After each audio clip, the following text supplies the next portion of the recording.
Hello, hello, hello. Okay, so I know this video is kind of sudden compared to my other video when I was talking about my book and all that, and well, I think I may have finished it. So let me explain really quickly. I like to work in threes. That's how I've always been because that's what makes sense to me.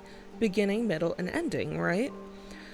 So that's how I was working with the book. I figured the book was going to have a beginning, middle, and ending, and then there'd be book two, because I know everything I wanted to do in book one would not be able to happen in book one. I would have to maybe split it into two, maybe three books.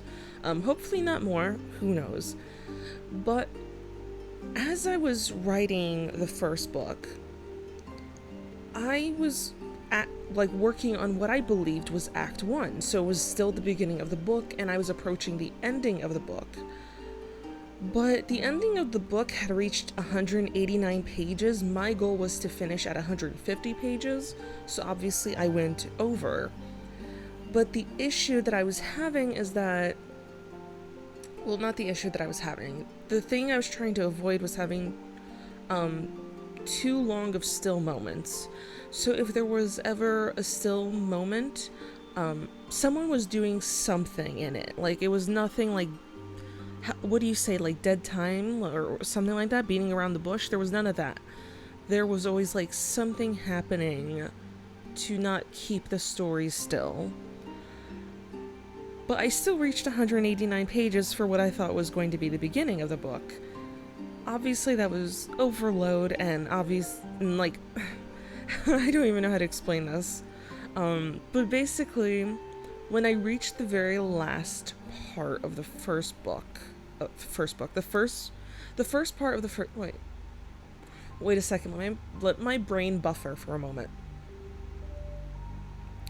When I reached the end of what I thought was Act 1 of the first book, I realized, oh hey, I actually ended this in a manner that is perfect to end the first book. And not only that, but it doesn't overload on pages, because I forgot what I said in my last video, but I want my book to actually have pieces of art in it.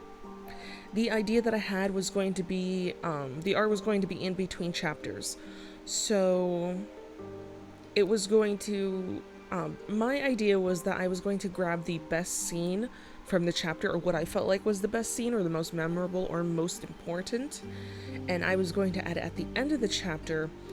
And at the beginning of a new chapter, there was going to be a different piece of work, maybe reflective of the chapter's theme. I also plan to put a... Yeah, I think I did say this in the video. I don't know, but I'm gonna say it again. I also plan to put a picture or an image of the continent, the map, at the beginning of the book. And then at the very end of the book, there's going to be that map again, but there's also going to be a map of the country that we are focused on. I'm also going to provide like a little pronunciation guide, so people know how to like pronounce names mostly. Not necessarily for like random things. I'm not going to include some sort of dictionary, I guess you could say. I really just want people to be able to feel comfortable pronouncing the names that are within the book. Also, if the audio gets weird, if I sound far away at times or it's just funky, I'm actually holding my microphone right now instead of using my desk because I'm honestly trying to be very quick with this. I don't want to make everyone waste their time here. But yeah, so I believe I actually finished the first book at 189 pages. This is pre-edit. With the amount of artwork that I want to do, there's maybe going to be an extra 20 to 40 pages. Because, you know, an image in, like, 2 images in between chapters. And then there's going to be the maps, the pronunciation guide, and also I want to add an index page so people know that there is a pronunciation guide at the very back of the book, instead of the whole time they're reading and they have no idea it's there, and in their head they're like, I have no idea how to pronounce this. But if there's an index, then they're like, oh, hey, there's a guide. Let me go back there. Let me read this. Or anytime they like encounter a new name or something new, they can go back to that guide and they can, read it and realize, oh, hey, here it is. Sorry, I started to daydream midway speaking. What else can I say? Let me talk about the cover. So, actually, let me backpedal real quickly. I do have a beta reader already. Luckily, this is a person that I do trust. They read a lot of books, I believe from fiction to nonfiction, and they've provided feedback already for like the prologue and chapter 1, and so far it's been great. I'm really excited to see further not edits, but like recommendations and feedback, because every bit helps, and based off of the feedback that I've gotten so far, I do think there's going to be an increase in pages post-editing, because like I said, I didn't want there to be so many still moments, but so far the feedback that I've gotten is include these still moments so that it can deepen the story, which I do agree, this is something that I wanted to do, but because of the plan that I originally had, I didn't want to linger too long on a setting, and basically I was afraid of boring people, because even though I knew I wouldn't be bored with this, I was afraid other people might be bored, and I didn't want people to drop the book because they're like, oh, this is boring, it's going on for too long, but yeah, so I'm really excited. I'm actually, as of today, which is the 24th of August, I'm going to go on a 6-hour car ride, and I'm going to try and do some editing while I'm there, in the car. So as for the cover, when I was creating the cover, I took in mind, so far what has happened in the first book, obviously, and I did this. I went on Pinterest, obviously, looking for reference, because I was like, I don't know how I want to do this cover. I want this cover to be awesome. I'm going to obviously make other like concept works. This is just my favorite so far because this is the best one I could come up with so far. I have another one where it's her profile, and it's kind of like the same theme I have going on, where we have Rune in the background and silhouette of riders in her hair. What else? Oh, as another option, this is definitely going to be another option if people want it. The cover is just going to be like her sword, probably embedded in stone or laying on stone and like snow and blood and ash. There's a few things I want to do. I'm not settled on any cover because I don't think a lot of things are going to change, because I know for sure that how I ended the book, I wanted to actually keep it that way because it's just perfect in my opinion. I don't think I need to change that. But I do agree that I believe I need to add more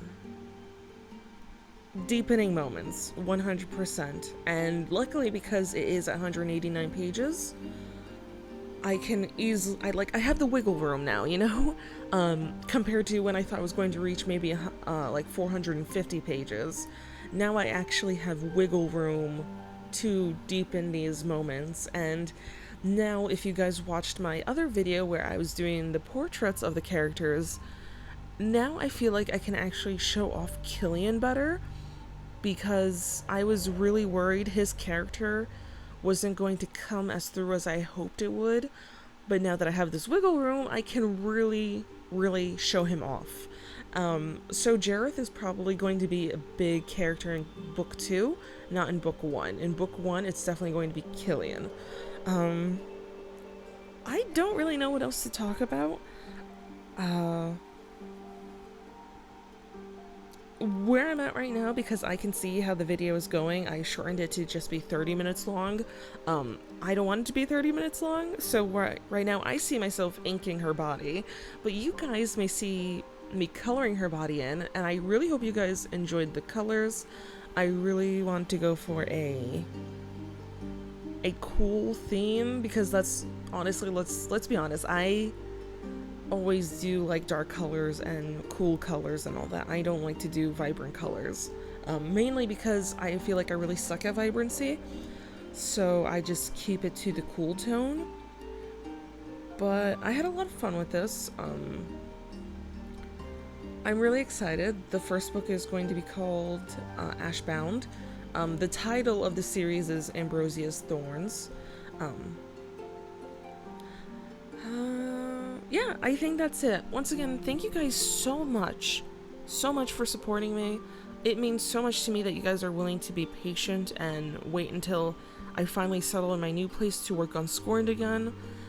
Just so you guys know, even though I'm working on a book, and I've said this multiple times, that does not mean I will ever stop Scorned, because that's still my baby, and I'm thinking of more ways to improve that story. Because once again, it's also another thing where, with the way I'm going in life, I know it's going to be a very slow update, and I'd rather you guys get a concluded story, so I'm definitely going to find ways to keep it short but still impactful, so that we get the best that Scorn has to offer. Who knows, maybe one day I'll actually turn that into a series, so you guys can explore the characters better, I guess. Anyway, once again, thank you guys, and I hope you have a wonderful day. Bye bye!